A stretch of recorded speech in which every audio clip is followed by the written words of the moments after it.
Okay, that was due to some internet issue. Wait.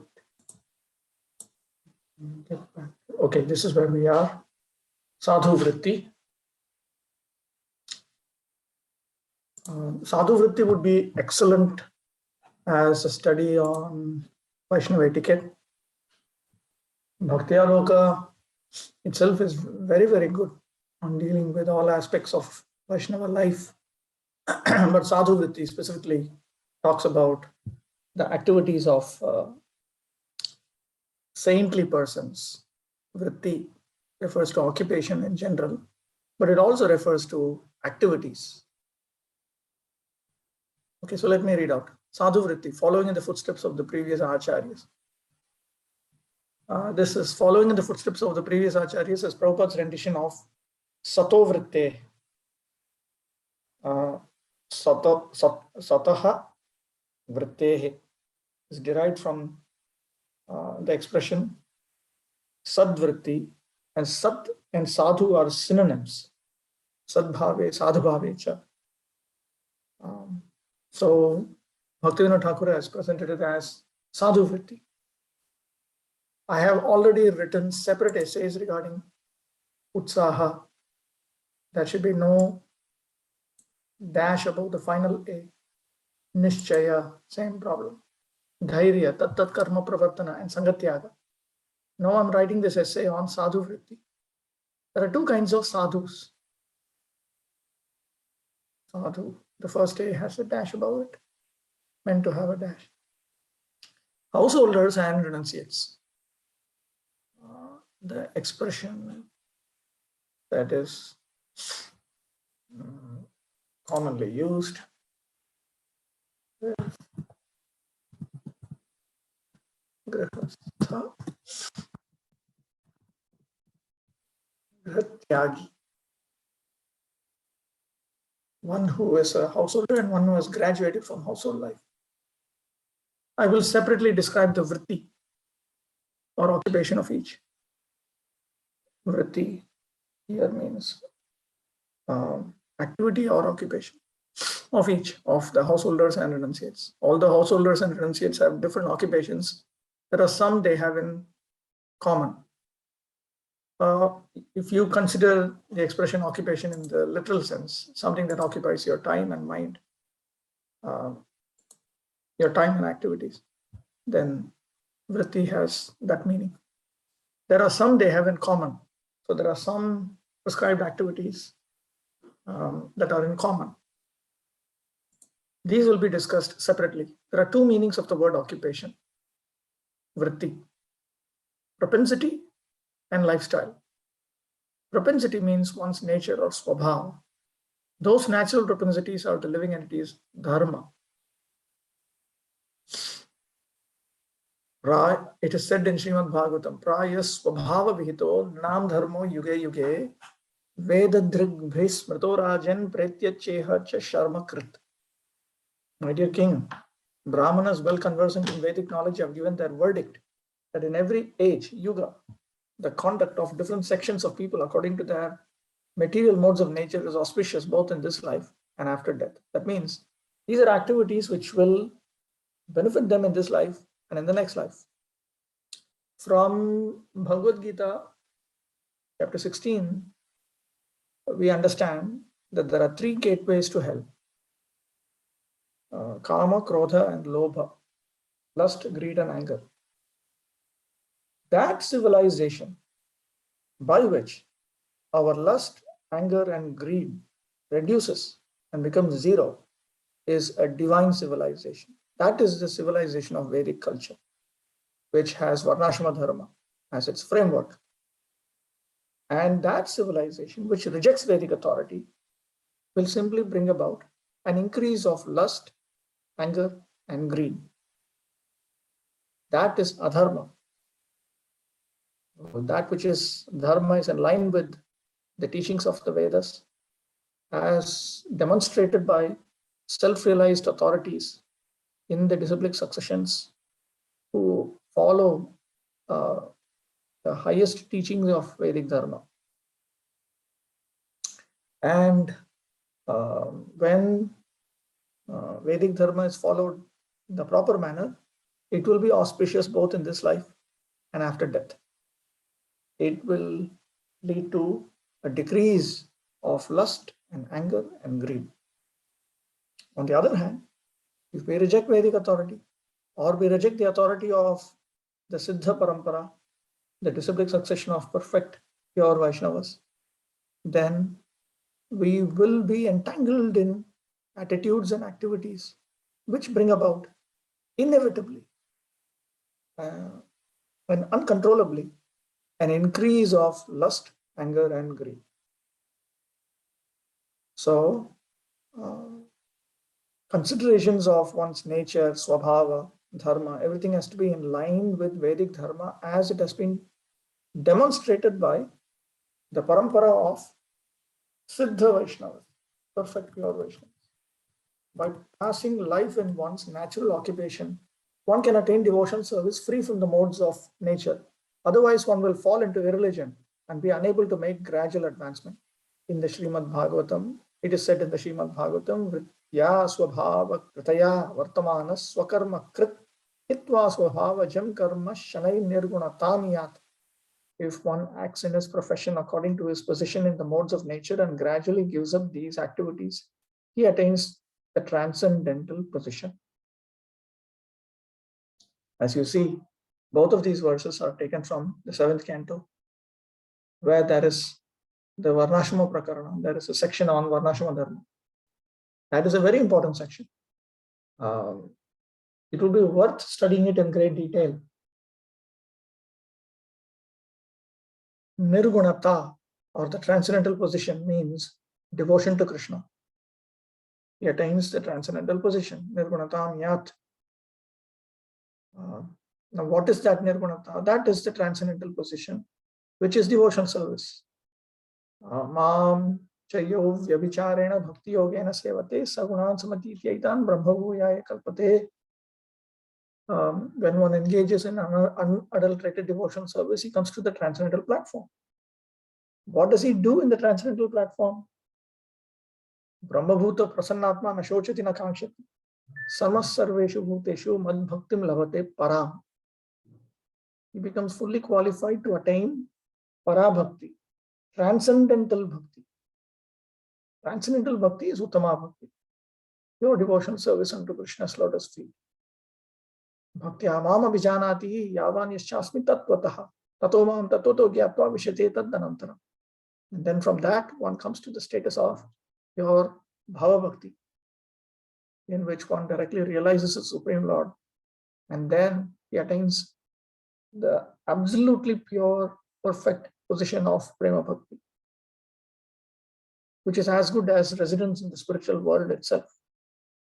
As stated in the Srimad Bhagavatam, Tasmat Deha Imam Labdhva Jnana Vijnana Sambhavam Gunasangam Vinirdhuya Mam Bhajantu Vichakshana. Therefore, having achieved this human form of life, which allows one to develop full knowledge, those who are intelligent should free themselves from all contamination of the modes of nature and engage exclusively in loving service to me.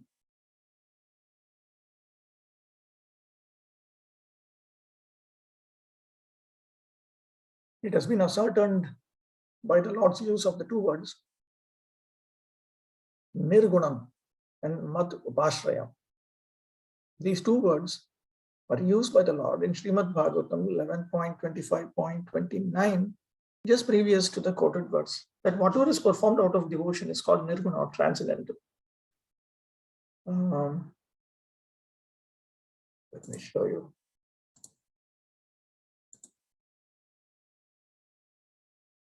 There is a long section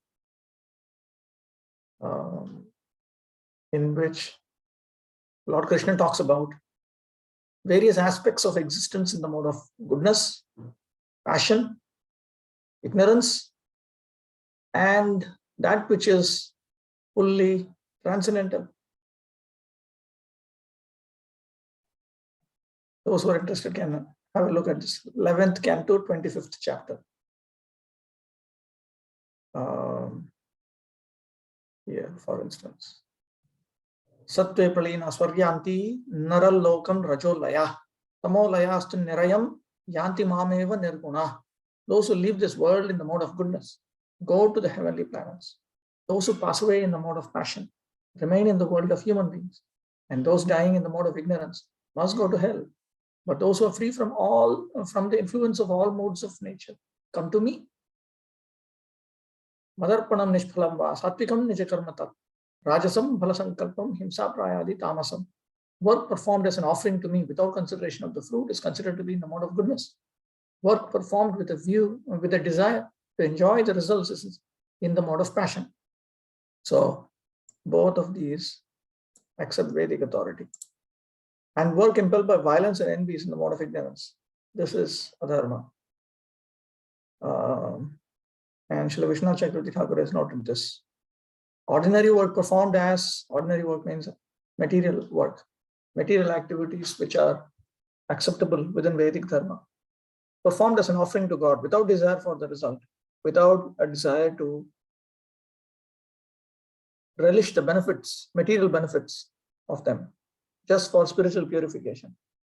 One executes these activities, is understood to be in the mode of goodness, whereas activities of devotion, Navavidha Bhakti, such as chanting and hearing the glories of the Lord, are transcendental forms of work beyond the modes of nature. So then, Navavidha Bhakti is beyond the three modes. So like that, it goes on. He goes on, he gives a whole catalog here. Here, for instance, residence in the forest is in the mode of goodness. Vananto Satviko Vasa. Residence in a town is in the mode of passion. Residence in a gambling house displays the quality of ignorance, and residence in a place where I reside is transcendental. In that way, it goes on. So from that, it is clear that nirguna, transcendental, refers to that which is directly sheltered by the Supreme Lord. Pure devotional service unto the Supreme Lord. That whatever is performed out of devotion, we are talking of pure devotion, is called nirguna or transcendental.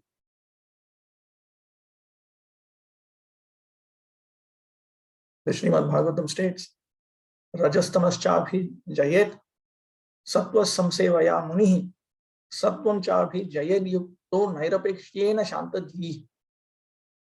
He should conquer the mode of passion and ignorance by engaging himself only with things in the mode of goodness. Thus pacified within his mind, the spirit soul, freed from the modes of nature, gives up the very cause of his conditioned life and attains me.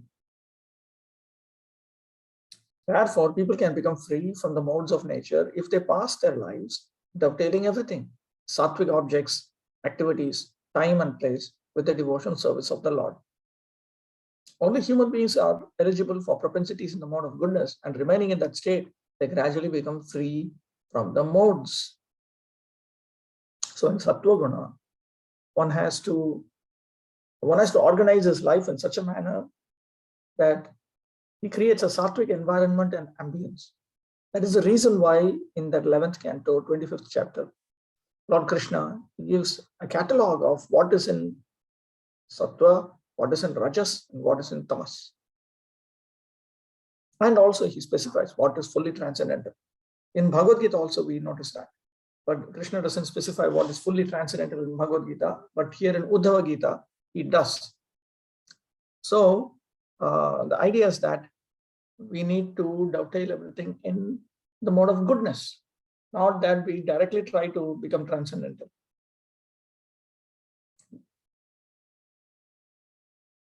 The general propensities of human beings in the mode of goodness are described in Srimad Bhagavatam 7.11.8 to 12 as follows. Satya, speaking the truth without distortion or deviation. Daya, sympathy to everyone's suffering.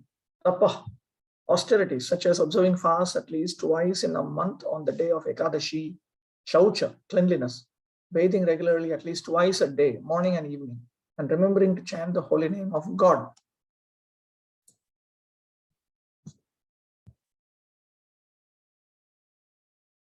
Titiksha, tolerance, being unagitated by seasonal changes or inconvenient circumstances. Iksha, distinguishing between good and bad. Shama, control of the mind, not allowing the mind to act whimsically. Dhamma, control of the senses, not allowing the senses to act without control. In other words, to control one's mind and body.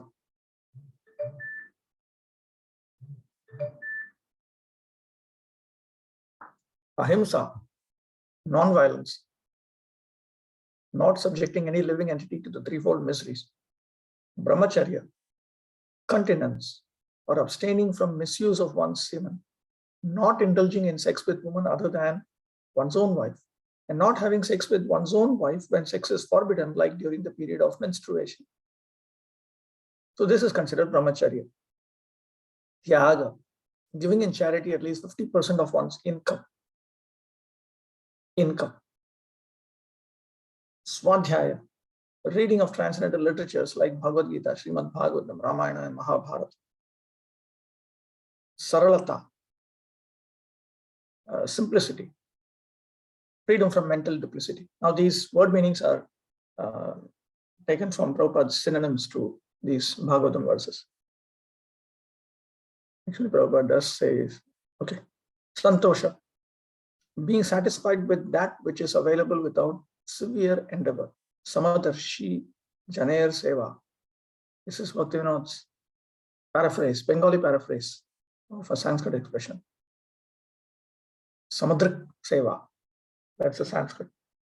Rendering service to saintly persons who make no distinctions between one living being and another, and who see every living being as a spirit soul.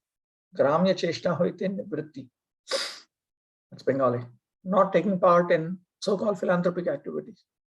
Viparyaya Iha Iksha, distinguishing unnecessary activities from necessary activities. Vrithalapa Nivritti, Maunam, being grave and silent. Literally, Vrithalapa Nivritti means desisting from useless talk, same as Maunam. Atma Vimarshan, research into the self as to whether one is the body or the soul. This means to contemplate on the relevance of self-realization in one's own life. Anadir Vibhag, equal distribution of food and drink.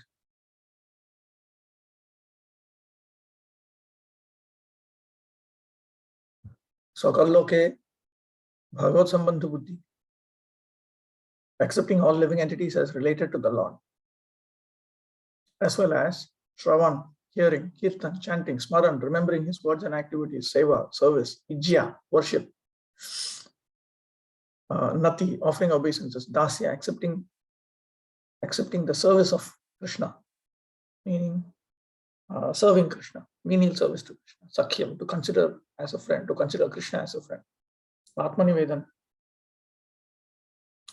surrendering one's whole self. Notice that the last 9 are the 9 forms of devotional service. According to the differentiations of these 30 characteristics, the 4 varnas, Brahmana, Kshatriya, Vaishya, and Shudra, and the 4 ashramas, Brahmachari, Grahastha, Vanaprastha, and Sannyasa, are born. In the Srimad Bhagavatam, it is said, Bhikshor dharma shamohim sa tapa iksha vanaukasaha grihino bhutarakshe vijasya charya sevanam. The main religious duties of a sannyasi are equanimity and non-violence, whereas for the Vanaprastha, austerity and philosophical understanding of the difference between the body and soul are prominent. The main duties of a householder are to give shelter to all living entities and perform sacrifices, and the brahmachari is mainly engaged in serving the spiritual master. So notice this, Shamaha, Ahimsa, they are already part of these 30, Iksha and Tapas, that is also part of these 30, Bhuta Raksha, protection of the creatures, and Ijya, worship, that is also part of this 30. Acharya Sevana, that is also part of this 30.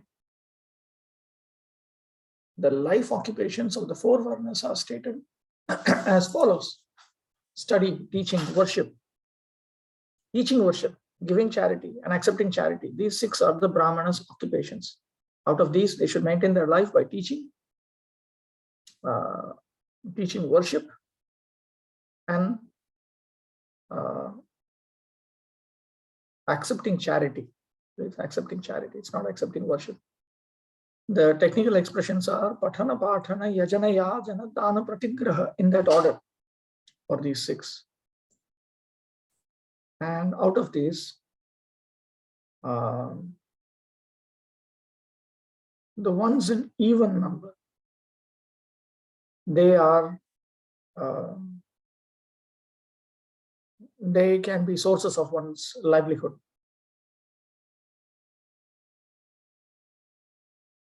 The ones in odd number are compulsory. We gather that from Vishwanath Chakravarti Thakur. The Kshatriya's occupations are protecting the praja, the offspring, by punishing miscreants and maintaining life by taxation.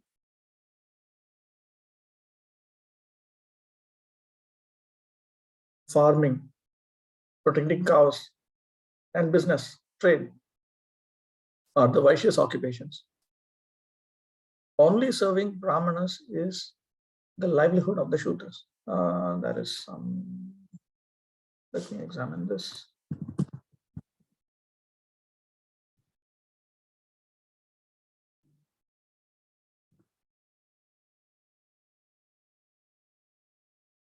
This Sadhu Vritti, I suspect that there is a mistake in the translation. Sadhu Vritti, yes.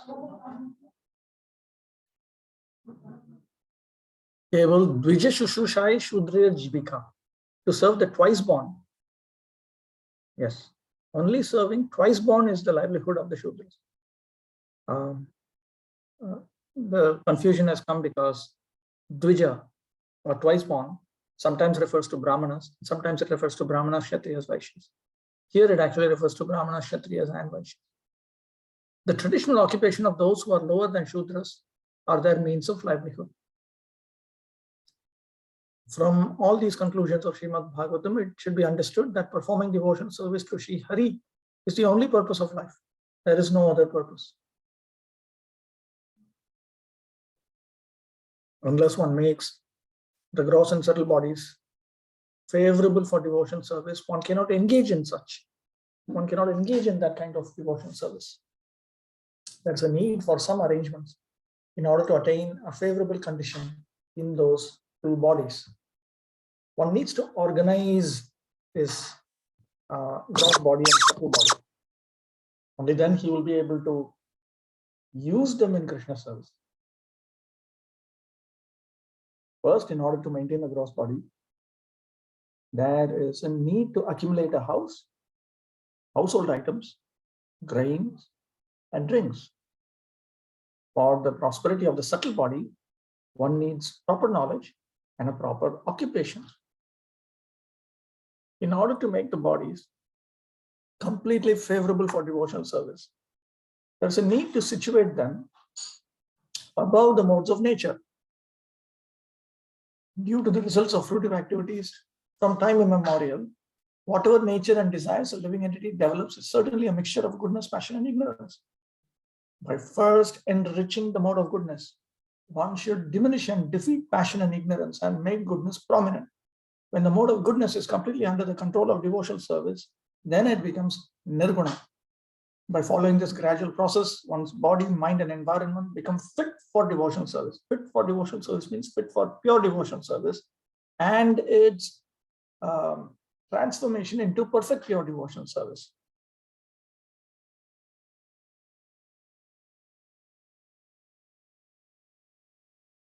There is a need for varnashrama dharma while a human remains in the stage of piety and impiety that are born of his nature.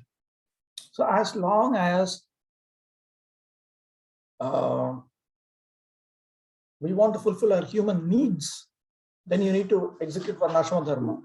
Now, if you don't execute varnashrama dharma, if you say, no, I'm not interested in varnashrama dharma because it is so completely different. Prabhupada said the modern Western way of life is just the opposite. It is just the opposite. It is not just different from Vedic Dharma, it is the opposite of Vedic Dharma. So if you say, I don't want to accept the framework of the Varnashrama system, and yet I want to make progress in Krishna consciousness, then one has to become a full-fledged renunciate and come up to the standards of Bhaktisiddhanta Saraswati's system. If one is incapable of that, then he's stuck. He is stuck because an adharmic civilization will only increase lust and anger and greed. We cannot swim upstream. One cannot go against the current. Therefore, Prabhupada's concept of serious Krishna consciousness executed by householders was by creating communities where they can survive the onslaught of today's sinful and offensive civilization by living in farm communities or in temple communities, so that they can practically progress in Krishna consciousness verifiably on the pathway of sadhana. Otherwise, what happens is we just imagine that, at the last minute when I die, at that moment some magic will happen, I will go back to God. The main purpose of Varnashrama Dharma is this: by gradually following Varnashrama Dharma, a human being will become eligible to perform devotional service. Eligible to perform pure devotional service. Sriman Mahaprabhu has quoted the following verses from Srimad Bhagavatam to Sanatan Goswami.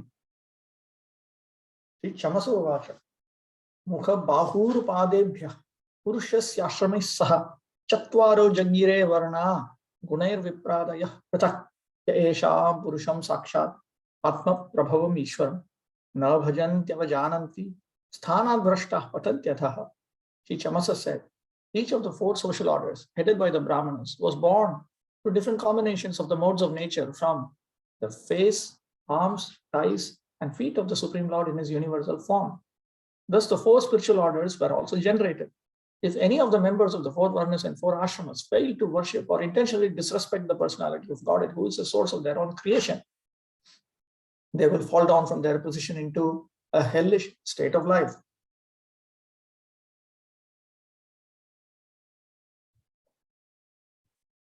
Srila Ramananda Rai said that the process for achieving the supreme goal of life is given in the Vishnu Purana as follows. Varnashrama acharavata purushena parahman Vishnu aradhyate pantha nanyat taptosha karana. One can worship the Supreme Personality of Godhead Vishnu by proper discharge of the principles of Varna and Ashrama. There is no alternative to pacifying the Lord by execution of the principles of the Varnashrama system. So a Purusha can only pacify the Lord by execution of the principles of the Varnashrama system. As long as one has a Purusha Bhava, whether male bodied or female bodied, one can pacify the Lord only if he or she cooperates with the Varnashrama system. Sri Chaitanya Mahaprabhu, however, rejected this process as external and requested him to give a higher conclusion. The purport of Sri Chaitanya's statement is this: O Ramananda, Varnashrama Dharma is meant to regulate the gross and subtle bodies. If someone is satisfied only in that, without engaging in devotion service of Krishna, then what is his gain? Therefore, although the process of Varnashrama is the only means of purification for a conditioned soul, still it is external. As stated in Srimad Bhagavatam, Dharma swanishtitah pumsam vishwaksena kathasuya notpadayedi yadiratim shramaeva hi kevalam. The occupational activities a man performs according to his own position are only so much useless labor if they do not provoke attraction for the message of the personality of Godhead. From this, one should not conclude that Sri Chaitanya Mahaprabhu has ordered us to discard Varnashrama Dharma. If that would have been the case, then he would not have instructed all living entities through his pastimes of completely following the orders of Grihastha and Sannyas. What this means is, when the Lord was at home before he took sannyas,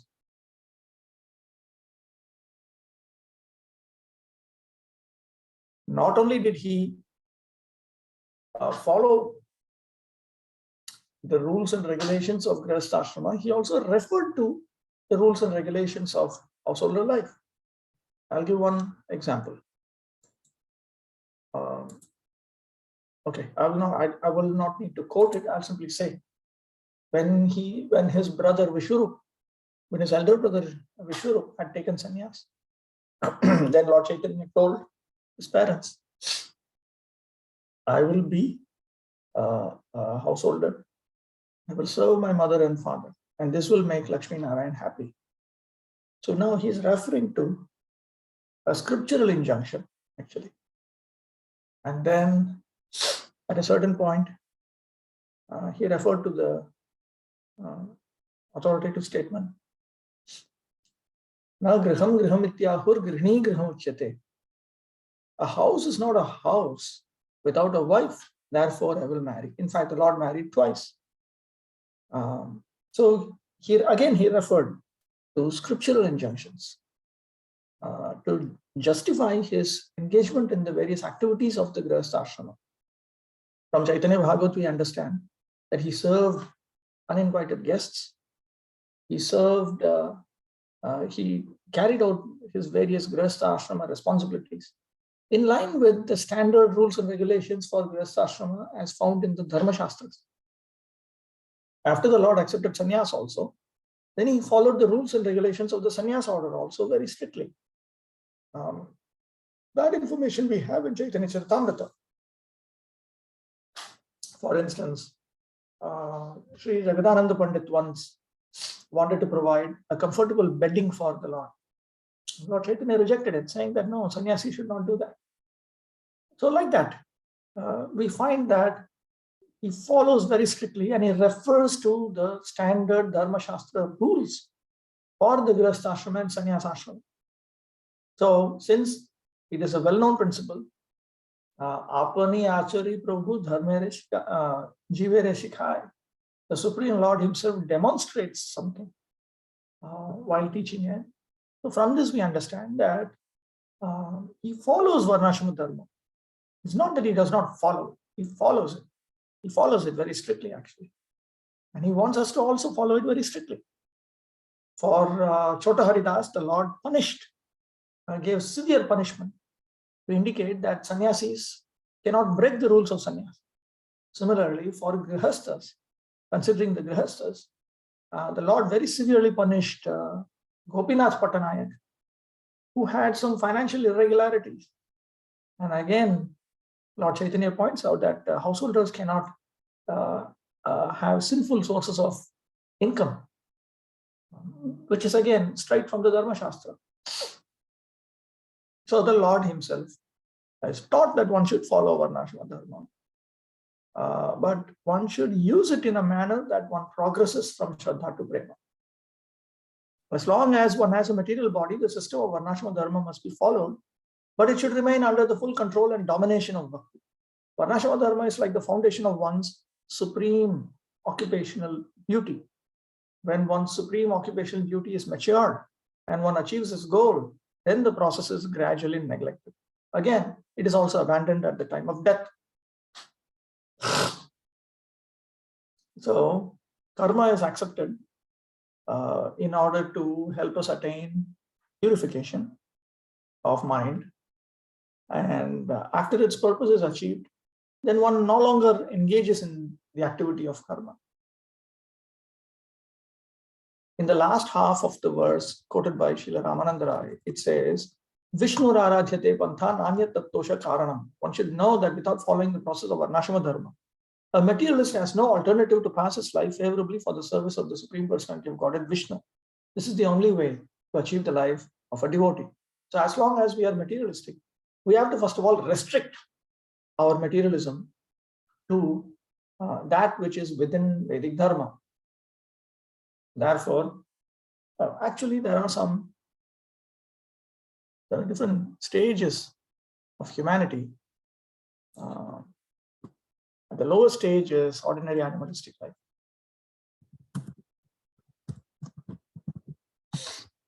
Pashuvritti. Higher than that is a life of morality. Higher than that is a life of theism. One accepts one supreme God, follows his injunctions. Higher than that is the life of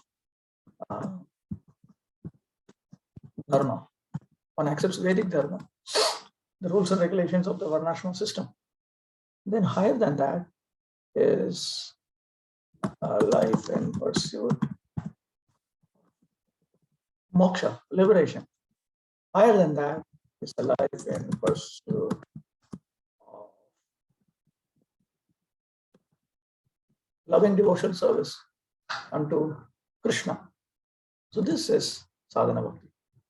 This is actually the platform of jnana. This is the platform of karma.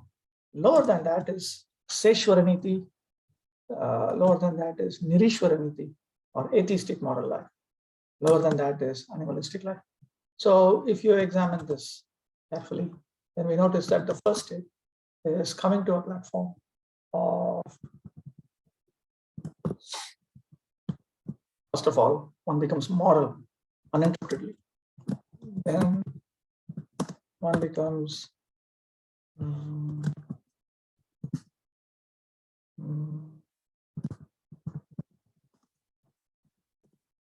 one accepts the authority of the one supreme God, and he is moral. Now, this is elaborately discussed in Śrī Upadeśāmṛta and other places. What is the distinction between these two? Well, this is atheistic moral life, or it's just like people, various countries have various legislations and rules which one is meant to follow. Why is that superior to animalistic life? Because animals simply follow the principle of might is right. Whereas when you accept some set of laws and regulations and restrictions, you value others as much as you value yourself, to at least some degree. You consider that others are also meant to survive. I'm not the only one who's meant to survive.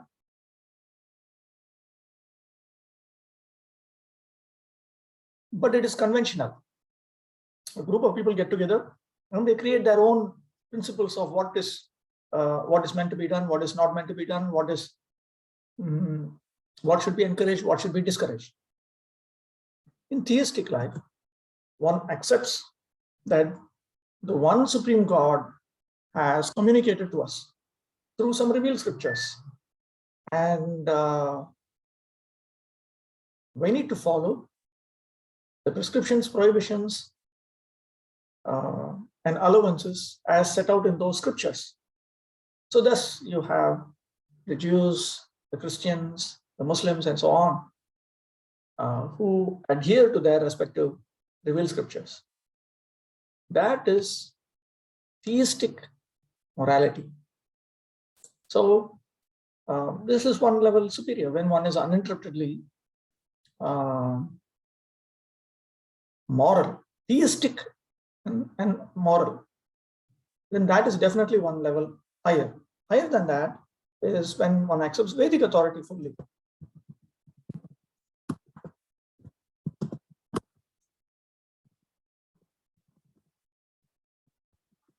One is moral, one accepts the one supreme personality of Godhead, and one accepts the spotless scriptures of Vedic literature. There is a distinction between Vedic scriptures and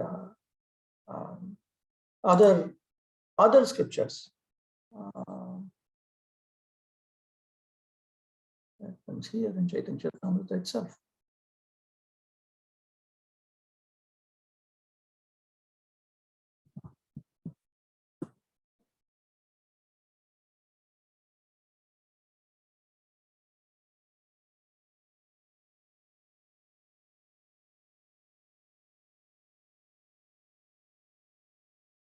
Here, this is Lord Chaitanya Mahaprabhu speaking to Chandkazi.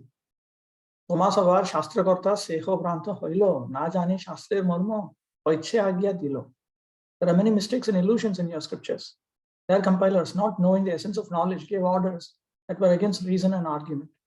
And Prabhupada has noted that the scriptures refer to the Old Testament, New Testament, and Quran. These are the scriptures. Actually, the Muslims do accept, at least officially, that in addition to the Quran, there are the scriptures of the Christians and the Jews, which the Old Testament, the New Testament, which they consider to be their scriptures. But Vedic Dharma is spotless, nirdosha, spotless. So definitely it is one level higher. A person who uninterruptedly accepts Vedic authority, and of course he accepts the authority of the one supreme Godhead, and he accepts morality as set out in the Vedic scriptures. Higher than this is when one is uninterruptedly in the mode of goodness, accepting Vedic dharma, in theism, and in morality. When one accepts these principles, now he is a full-fledged Brahmana. Then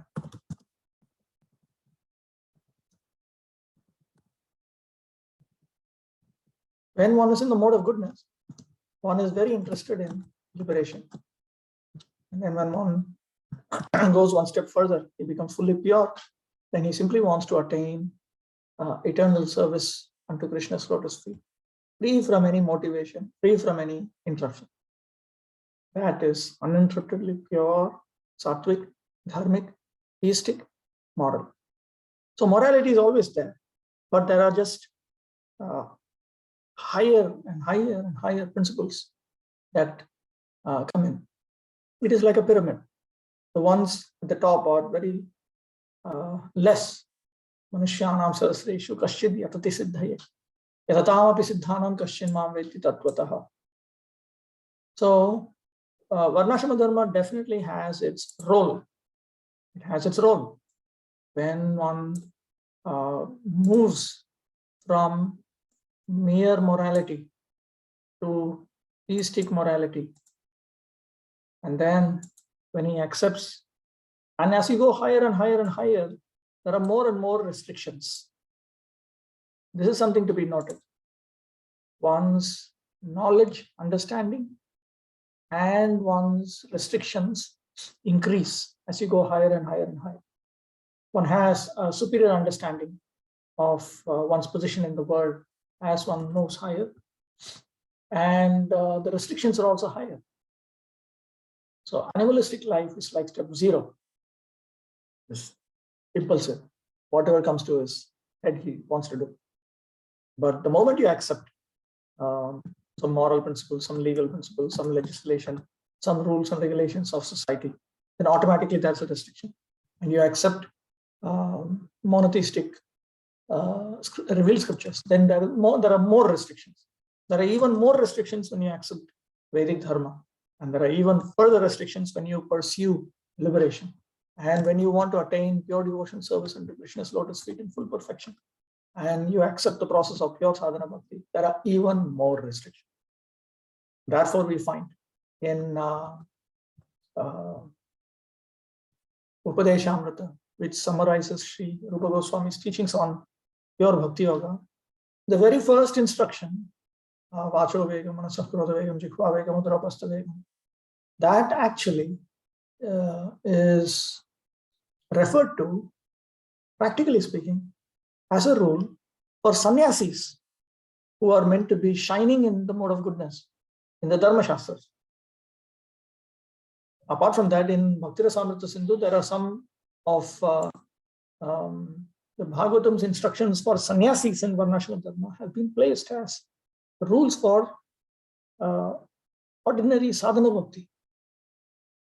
So from this we understand that the life of pure devotional service is post-sannyas. It is a very, very pure platform. The restrictions are highest. And in order to become more and more mature, there are these various stages. So Varnashrama Dharma certainly is a good stepping stone to help us move further and further and further. If you take a child in school who is in the 3rd standard or 3rd grade, and as they say in the West, and you directly put him in, you make him face an examination at a much higher level, he will not be able to handle it in general. And therefore, there are various standards, educational levels.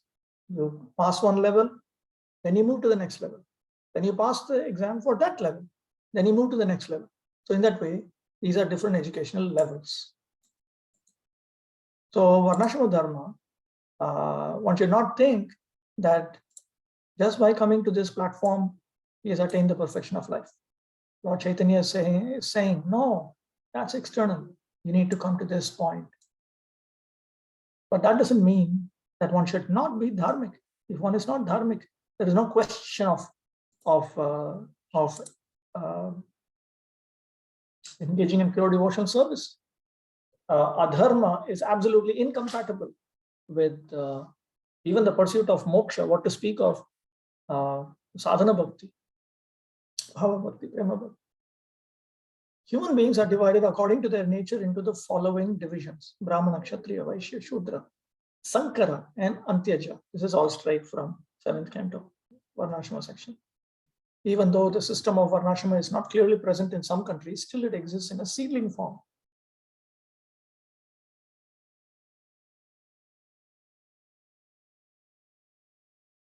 According to one's nature, he develops his occupation, and accordingly his means of livelihood. By accepting the livelihood and occupation of others, one meets with misfortune. And therefore, Prabhupada, while talking about the various principles of Vedic etiquette and Varnashrama Dharma, he specifies that women are meant to do what they are meant to do, men are meant to do what they are meant to do, and even within men, we should remember that the Brahmanas, Kshatriyas, Vaishyas, Shudras, in other words, those who have the guna karma of a Brahmana or a Kshatriya or a Vaishya or Shudra has to be engaged appropriately. What to speak of misfortune, it especially obstructs one's devotional service. Birth is not the only criteria. The only criteria is one's nature. In the Srimad Bhagavatam, it is stated, Yasya lakshanam proktam, pumso varnabhivyanjakam, yad anyat prapi drishyeta, tat tenaiva vinirdishet. If one shows the symptoms of being a Brahmana, Kshatriya, Vaishya, or Shudra as described above, even if he has appeared in a different class, he should be accepted according to those symptoms of classification.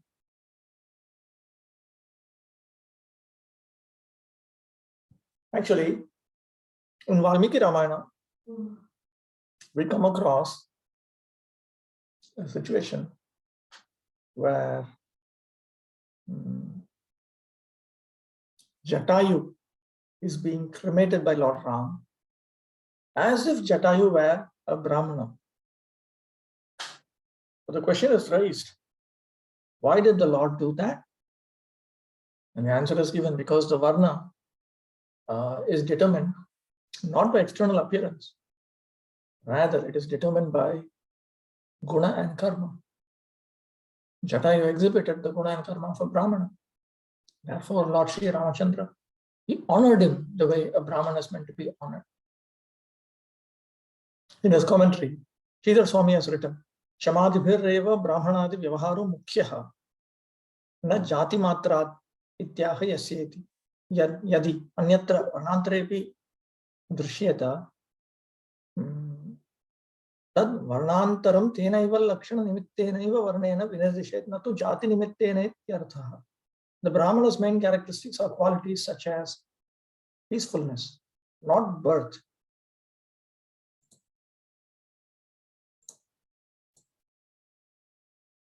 If these main characteristics are seen in persons other than those born in Brahmanas, then such persons should be considered Brahmanas.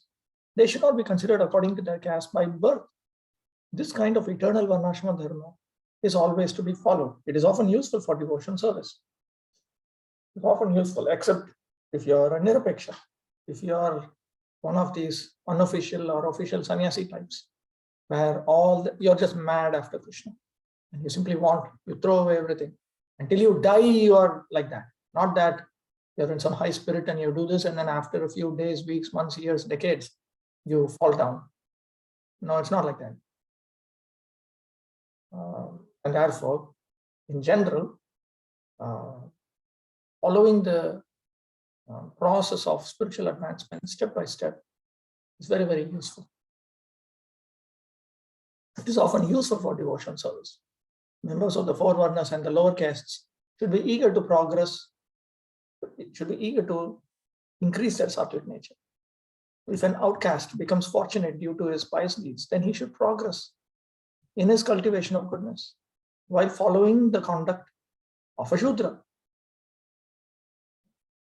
Everyone should give prominence to devotion service and progress in the cultivation of goodness to the platform of nirguna transcendence by the mercy of the devotees. These are the stages of Sanatana Dharma. So one should accept the rules and regulations meant for oneself according to his guna and karma.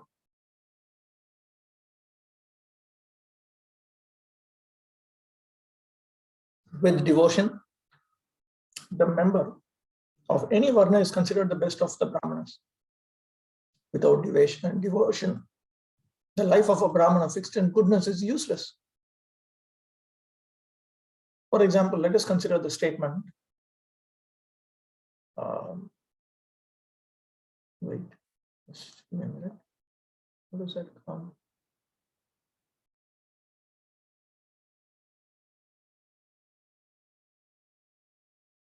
I'm consulting the original.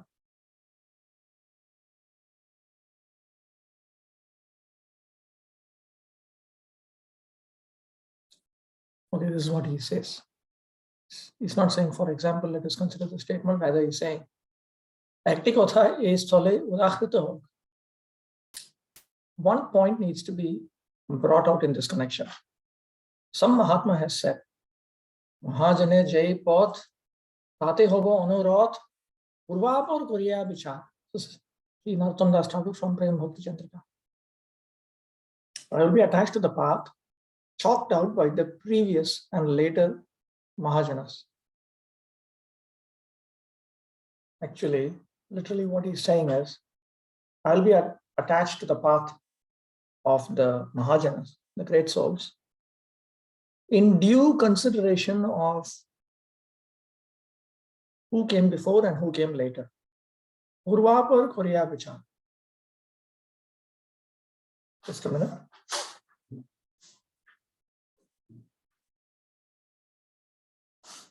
The Rishis and Mahatmas who have taught conduct before the appearance of Sri Chaitanya Mahaprabhu are counted among the previous Mahajanas. The conduct seen in the Mahajanas after the appearance of Sri Chaitanya Mahaprabhu is the conduct of later Mahajanas. The conduct of the later Mahajanas is superior and should be adopted. In case of an apparent conflict, one should follow the conduct of the later Mahajanas. The conduct of Sri Chaitanya Mahaprabhu and his followers is meant to teach people, so that conduct should be followed in all respects. What is proper occupation? To know this, one should see the behavior of Sri Chaitanya Mahaprabhu's followers. As far as possible, I will try to briefly compile them in this essay. First, I will write about the behavior and occupation of the Grihastha, as found in the character of Sri Chaitanya Mahaprabhu and his devotees.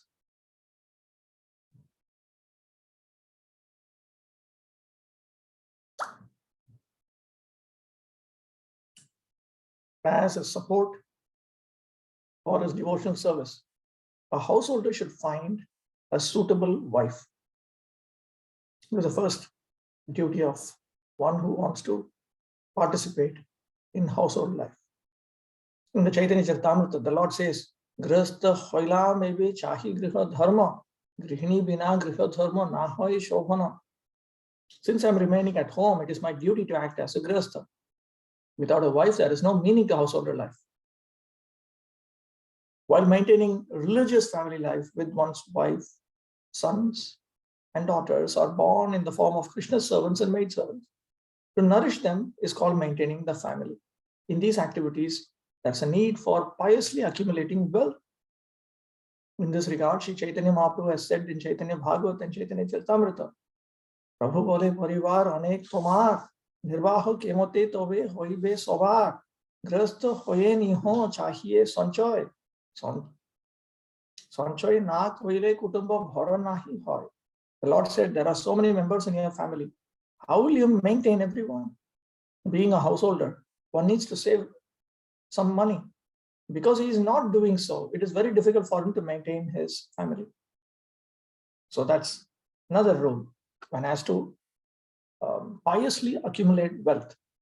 He has to maintain his family members who should be trained in Krishna consciousness and the sons and daughters born in that family should be accepted as Krishna's servants and Krishna's maidservants.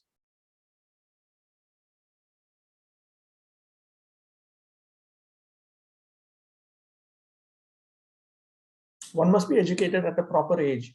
Of course, there are many members in your family. That's because in Vedic Dharma, the daughters are given away, but the sons stay together. So it is a joint family. Family means a joint family. Everyone participates. Everyone means all the men bring in the money. Men work hard. Women also work hard. Women work hard inside home. Men work hard outside home. Men work hard outside home according to their respective varna.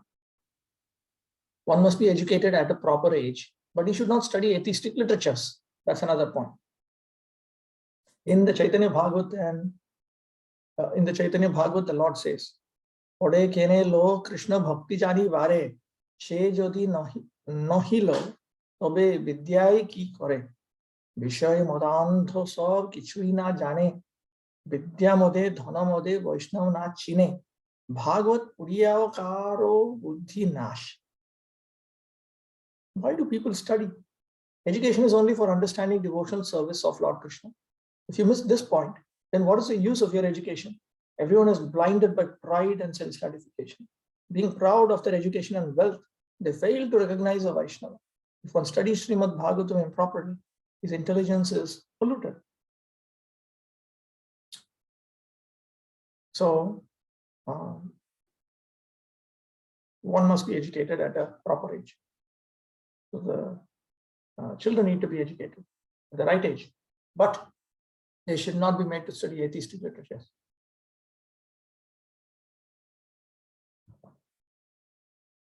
Literatures, texts, which are opposed to Krishna Bhakti. Serving guests is the principal duty of a grihastha. This is the Lord's instruction. In the Chaitanya Bhagavat it is stated, "Grihastere Mahaprabhu shikhayen dharma, atithir seva grihastere mula karma, akoitave chitta sukhe jar jeno shakti, taha korilei boli atithi the bhakti." In this way, the Lord satisfied all his guests and taught the world how to behave as a perfect householder. The foremost duty of a householder is to serve his guests. If a householder happily serves his guests without duplicity and according to his ability, he is considered hospitable. So that's another important duty for a householder Vaishnava. A grihastha should act with simplicity in his dealings with people. He should not allow any kind of cheating or duplicity in his heart. In the Chaitanya Bhagavat, the Lord says, "Ataya grihe tumi Krishna bhajo gya, kutinati parihari ekanto hoya."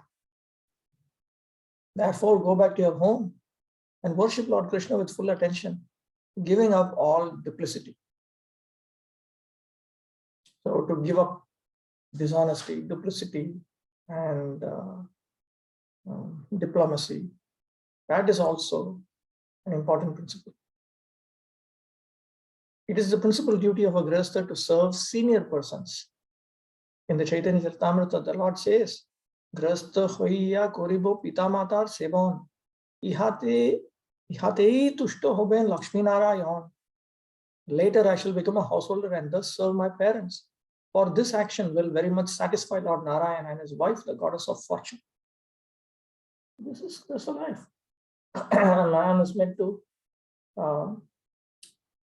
everyone is supposed to accept Vedic Dharma, the restrictions of Vedic Dharma, with the idea of progressing in spiritual realization. And he's meant to serve his mother and father. Everybody is meant to assist him in this.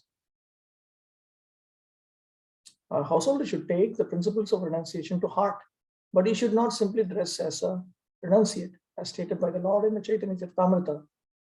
This is the Lord's instruction to Raghunath Das Adhikari.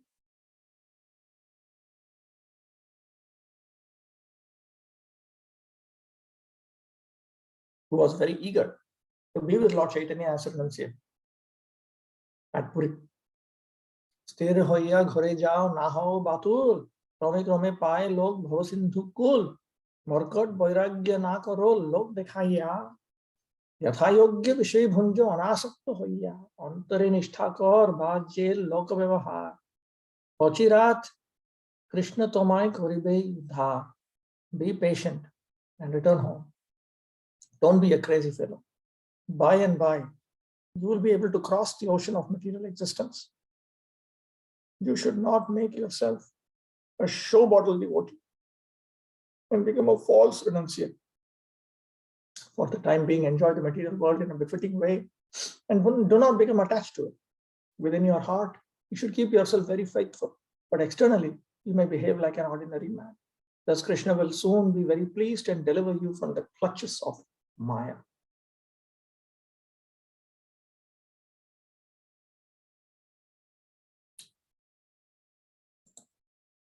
Okay, one more point.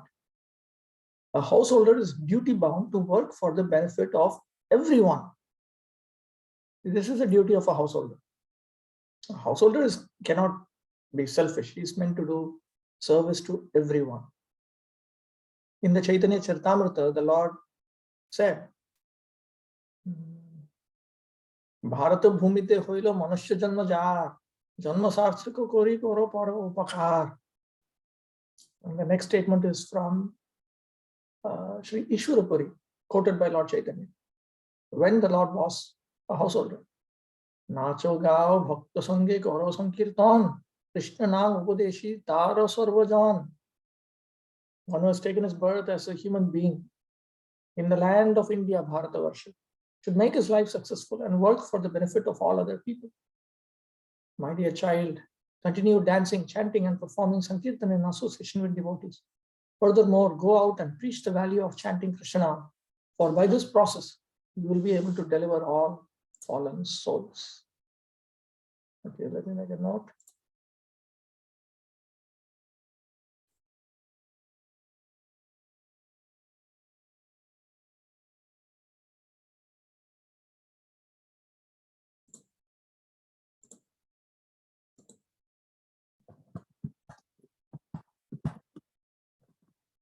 Next starting point is householder. No. This practice of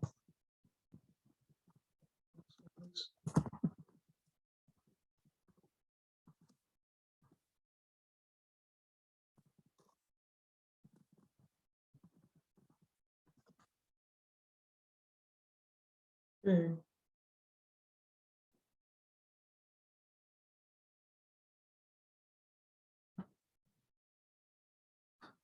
Okay, let's have a look at some of these questions. Hare Krishna Pranam. What is the meaning of when the mode of goodness is completely under the control of devotion service, then it becomes nirguna? It simply means that when activities are executed in the mode of goodness, and you make devotion service predominant in your life, and you increase step by step progress without regress, then eventually it comes to the point of full-fledged engagement in transcendental devotional service. Okay, here's another question. If one acquires wealth by a dharmic way and offers the same to Krishna, will Krishna accept it? It is wrong. In temples, we collect money in the hundi from various unknown sources and use it in Krishna service. Is it in line with pure devotion service? That is okay. That is okay. People can give to the deity. There's a difference between giving to the deity and giving to us. The money that is given in our temples are for the deity. What should be the standard practice? That is the standard practice. If one studies Srimad Bhagavatam improperly, his intelligence is polluted. What does improperly mean? When we disobey the injunctions of Srimad Bhagavatam while attempting to understand Srimad Bhagavatam, then that is an improper study of Srimad Bhagavatam. Srimad Bhagavatam also specifies how we are meant to study the Srimad Bhagavatam.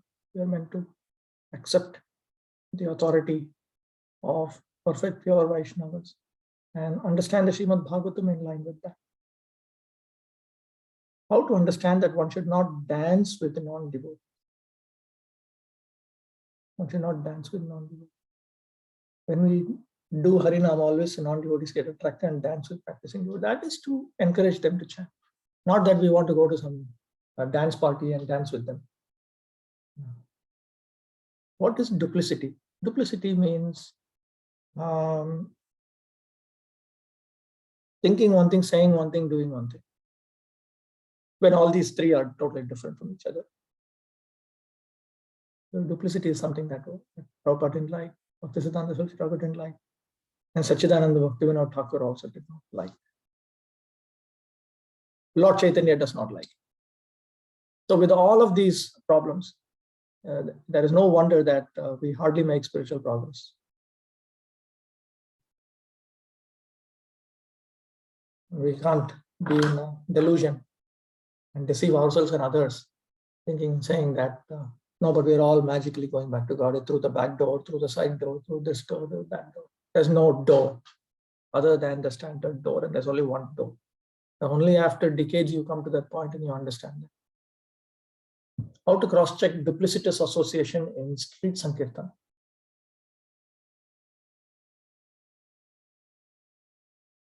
I don't even understand it. Street Sankirtan must be what? Nagar Sankirtan? Harinam Sankirtan? Or if it is book distribution? If it is book distribution, Prabhupada is also stated where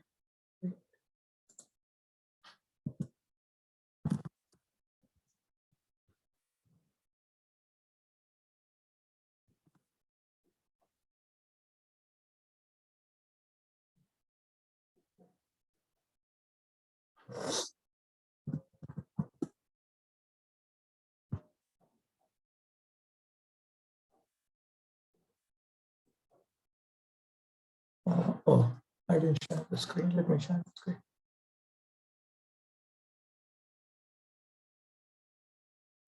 Look at this. This is my request, which is an inspirational book on book distribution. So here's Prabhupada's letter to Sri Govinda, 25th of December, 1972. The Brahmanas are always fruitful even to their enemies. There is sufficient merit in our books that if you simply describe them sincerely to anyone, they will buy.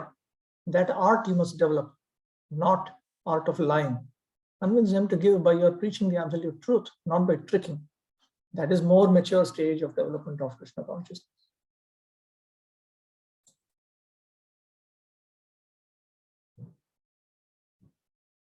Okay, anything else?